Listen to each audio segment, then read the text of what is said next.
So the Democrats are gearing up for 2028. Of course, they lost the presidency to Donald Trump. They lost the Senate. They lost the House. They haven't had control of the Supreme Court in a while. So, they're back to the drawing board. We'll see what they do. But this is what the pollsters are saying. So let's review the video. Now I finally want to move on to 2028. I know you and I have just wrapped up talking about 2024, but now we're already looking to the future. We're looking 4 years ahead. And let's start with Democrats, because Democrats have told me, have said by and large, we need to do some soul searching here. We need to change our strategy as we look at the results of 2024 and move onward. After some reflection, who are some of the top names being floated around to lead the party to maybe herald this change? Yeah, so you might recall last month we decided to ask an open-ended question of, likely Democrat and Republican primary voters, who would they like to see as the nominee in 2028? And we got a lot of different responses. Most people aren't really sure. Granted, it is very early. We've got a good 4 years here, 3 years until any sort of votes are cast. So, again, very early, but we did want to test some of the names that are floating out there, some of the names that we saw in those results. So I think I'll start with Mark Cuban. I think that's one of the most interesting ones. Um, he was not among the most listed in last month's poll. So when Democrats are thinking of someone they would like to see as a nominee, he's not necessarily the first one who comes to mind.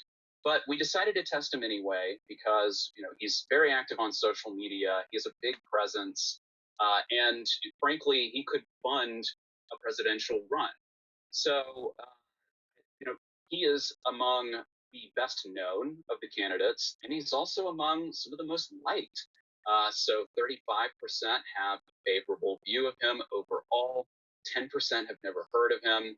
And he leads in favorability with independents, 33%. And he even picks up 28% favorability among Republicans. I think that there's something to be said for that. As you said, there is a good bit of Democratic soul searching going on. And looking at those numbers, you want someone who has some cross appeal here. So I was able to watch the Flagrant 2 podcast with Andrew Schultz. Mark Cuban had got on there and pretty much said, of course, he's heard the talks about him running for president. Um, According to him, his wife and kids are staunchly against it. I mean, that doesn't necessarily mean that he wouldn't run, but I would put it in the very unlikely that he would run. Um, my only fear with Mark Cuban, I understand that he's liked, um, but realistically think, it'd be something similar to like a Obama presidency. Um, yeah, you have a articulate guy, a smart guy. Obviously, he's made a lot of money, Dallas Mavericks, um, during the .com era, Shark Tank, but I don't necessarily know where he would stand on like a pro worker agenda. And, we're the ones who really keep America rolling. Small businesses, it is pretty much holds the large majority of those that are being hired in America. The working class, of course, we're the ones who, you know, power America, keep America rolling, and we're also the biggest consumer. Obviously, we're in a consumer economy, so I just don't know where Mark Cuban stands. But if I had a feeling, like I said, it would be something like Obama, very, very professional. Um, you know, Probably wouldn't have too much drama, too many scandals, a lot of baggage going on. But the reality is, you know, it wouldn't be revolutionary, um, something like FDR. I don't think. If we want to look next at how about Alexandria Ocasio Cortez? So she is also one of the best known candidates here. Only 14% have never heard of her. She only racks up 29% favorability. She's also the most polarizing. So 54% of Democrats have a favorable opinion of her, but 64% of Republicans have an unfavorable view. Independents are also overall unfavorable, 45%. I think that we mostly expected to see that. She is a bit of a polarizing character in Democratic politics, even among Democrats. So not a huge surprise there. We also tested Pete Buttigieg. So I think that AOC may not necessarily have a huge chance in 2028.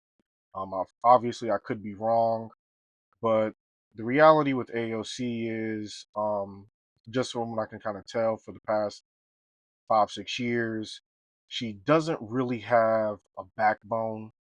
Um, when it comes to combating or fighting the Republicans, obviously she definitely has a backbone, and she has that ability to fight and stand up to them. But when it comes to her own party, it's really milk toast. It's really minute as far as a fight. Obviously, we saw that when she got on The View, she started calling Nancy Pelosi Mama Bear. We also know that Nancy Pelosi is one of the most corrupt um, Congress persons, um, especially with her stock trading and stuff. So, and then we kind of see her kind of kowtow to Kamala Harris, supporting her, Joe Biden, versus, really pushing a pro worker agenda that she claims to support. I do think the socialist tag is a very unappealing tag when you're talking about, Gen X, the boomer generation. I don't really know how much of the silent generation is, currently still in the population. Um, but you're talking about, you know, over 100 years of the government kind of going up against, socialism, communism.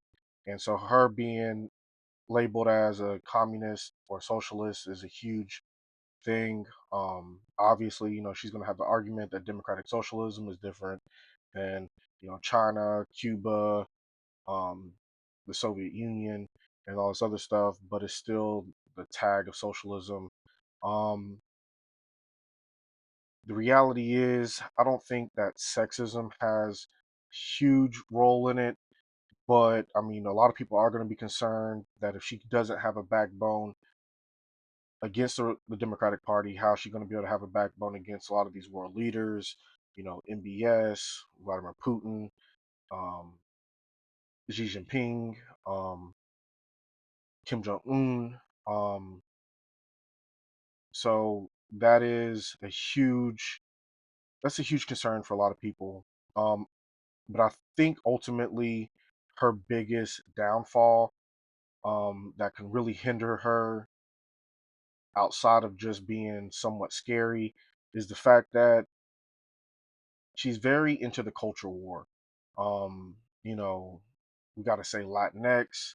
Well, as I've said before, you know, the entire Latin and Spanish language in itself, is gendered. There's a masculine and a feminine. And so with her, she really has to get out of this culture war. I understand that, with her district in New York, a lot of people split the ticket. They voted for Donald Trump at the top of the ticket, and obviously they kept her in office. But I don't think that really will translate well to the Midwest, to the South.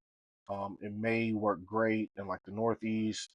It may work great on the the West Coast, but when you're really talking about the South, when you're really talking about the Midwest, I find it's going to be very difficult for her to be able to, you know, capture a lot of voters that way. Um, I mean, one of the benefits that she does have, of course, being attractive is a good thing. Um, being very articulate, but I think with her and the way that she speaks, um, if you're college educated, if you're well read, you've had an ability to um, grasp a large vocabulary, you'd be able to understand what she's saying. But I think one of her biggest flaws is her inability to speak in such a way that the average American or even a child can understand what she's actually saying or what she's conveying. And I think that's why Donald Trump is very successful because, he speaks in a very, he speaks in such a way that, it's easily conveyed. Um, it's easily understood what he's trying to say, what he's trying to do. Of course, you can go into arguments on, is he lying? Is he not lying? Is he misinformed? We can, that's a whole different debate. But neither here or there. I do think, she's obviously, well educated. Um, obviously talks a lot more eloquent than Kamala Harris. But the reality is, if the average person can't really understand um, what you're saying, then you also have a problem. Buttigieg, 34% favorability, 15% have never heard of him. Gavin Newsom, sort of similar, 29% favorable, 15% have never heard of. And then I think Gavin Newsom, that's just a long shot. I don't think that's really going to happen. Um, as someone who's been to California, um, it's not rainbows, leprechauns, pots of gold, unicorns. It is, especially like I went to LA, and it is very depressing to see where it is. It's almost like large majority of LA is Skid Row. Um, they are misappropriating a lot of the money that's going to the homeless. It's a high tax. It's a high tax rate. You know, I understand climate change. I understand the need for, the future with solar and wind and going electric and nuclear. I completely understand that, but you're going to penalize people for you. It's going to be almost impossible to overnight change a lot of America, um, and how they consume fossil fuels and stuff, and just taxing people. Um, I think that the state of California and where it's at is a huge, huge pitfall for Gavin Newsom and his future aspirations to ever be president. Um, yeah. John Shapiro and Gretchen Whitmer, folks were less aware of those two potential candidates. An opinion on them was relatively split. I do think that Gretchen Whitmer has a chance. Um, at least getting, I don't know about winning an election, but at least getting to the top of the ticket. Um, winning a couple primaries. She was able to keep her seat even during COVID, even during the whole so-called kidnapping plot and the resistant movement that was going on in Michigan a couple years ago. I think that with a lot of people not knowing who she is, she may be able to pull it off. Josh Shapiro, with him being a Zionist, um, the the younger Democrats, those in the Democratic Party, the anti-war populist movement within the Republican Party. If you're supporting Israel, and you're supporting endless wars, and I think that's really against Josh Shapiro. So for a simple fact, I mean, like my guy, you literally signed bombs. Um, so I think that a large majority of America that are independent, that are on the Republican side, that are on the Democratic side, are tired of Just us spending trillions and trillions and trillions of dollars over these past couple decades, you know, to be in these never-ending wars to support these other countries, especially when we have our own problems here. So I think that's a huge strike against Josh Shapiro. So I don't know if he would actually be able to make it to the top of the ticket. What about Republicans? Because as we know, in 4 years, Donald Trump will have served 2 terms. His reign will be over, so someone else will be leading the Republican Party. Who do Americans want? Well, right now, I think if Republicans had their choice, they'd probably say 4 more years of Trump. He has the highest favorability here, 51% versus 45% unfavorable, with independents split evenly. But looking a little bit further down, we see Vance. He's at 41% favorable, 41% unfavorable. I think there's perfectly respectable favorability there. He's well known, and those numbers are mostly split among party lines. Otherwise, we haven't really waded into that Republican side, apart from testing Elon Musk, who would be ineligible for the presidency. But right now, I think Vance is certainly in a good position if he decided to run in 2028. Well, Matt, thank you so much. So JD Vance, his whole entire potential kind of runs on how well the Republicans and Donald Trump does these next 4 years. I think that there's some things that have been brewing over the past couple of years that's going to be very difficult for Donald Trump. Um, of course, they changed the recession of a definition. We printed two negative um, GDP quarters in 2022. There has obviously been a slowdown. There's a lot of bankruptcies. There's a lot of layoffs. There's a lot of closures. Every time that they come out with the payroll numbers, they come back a couple months later. They revise the numbers. It's a lot lower. Inflation is kind of spiraling out of control still. Um, I think that Donald Trump has a huge battle ahead of him, especially talking about the economy. And then, so that really depends on how well JD Vance can do. Another person who pretty much has a huge favorability within the Republican Party is Don Jr. So then, I'm sorry, just the reality is if Don Jr. does decide to get into politics, or even Ivanka, or I don't know if necessarily Eric and Tiffany are interested. Obviously, Barron is too young, um, but I would see Donald Trump probably handing the mantle to Don Jr. or Ivanka if they chose to occupy the presidency.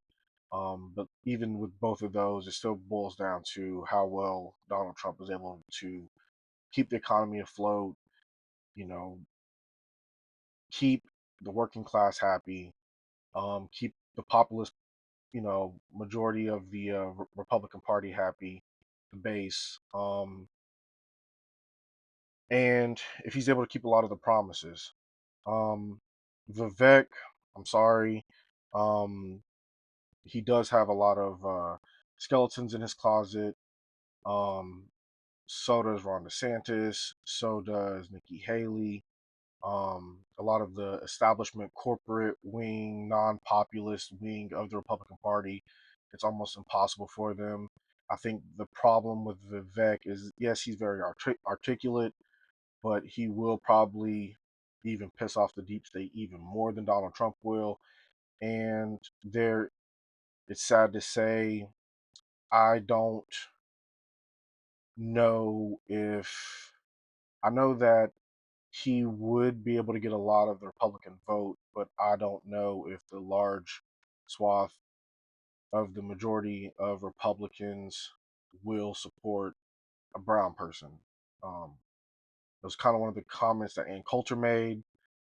It's sad. I don't think it's right, especially just based off skin color. But the reality is, there is a section of, America that's just not going to vote for you because you're you're brown. And he does have a chance, but he would more or less have to appeal to more of the independent wing.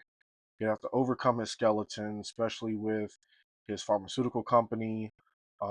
And he will definitely still have to, ride off the coattails of Trump and how well Trump and the Republicans do this term. Um, and the only way for him to realistically win is if the Democratic Party doesn't present anybody with a high enough favorability or even an outsider. That's probably their best option, is to go on the outside. Um, but if they don't, then that will obviously help Vivek. But then you still have JD Vance you have to worry about, John Jr. you have to worry about. Um, I just don't know. Me personally, I would like to see somebody like Byron Donalds, Rand Paul, um, but who knows? For the wide-ranging poll. We certainly learned a lot today. Matt Taglia of Emerson College Polling, thanks so much for joining me, and I look forward to many conversations in the new year. Thanks so much, Brittany. But that's all for today. So like, like, share, subscribe. I'm gonna continuously, you know, post videos about politics, the news, culture, maybe some stuff about what's kind of going on in my life. But to kind of continuously have content, I think that I should bring my hobby to the forefront, which is, kind of keeping up with the news, keeping up with politics, understanding it. Um, Obviously, I'm an independent, so there, of course, you may see certain things on the left that I agree with, certain things on the right that I agree with, um, and I'm going to advocate for, and I'm just a straight shooter about it. So, yep, just be on the lookout for me being a lot more consistent in 2025. But thanks for watching.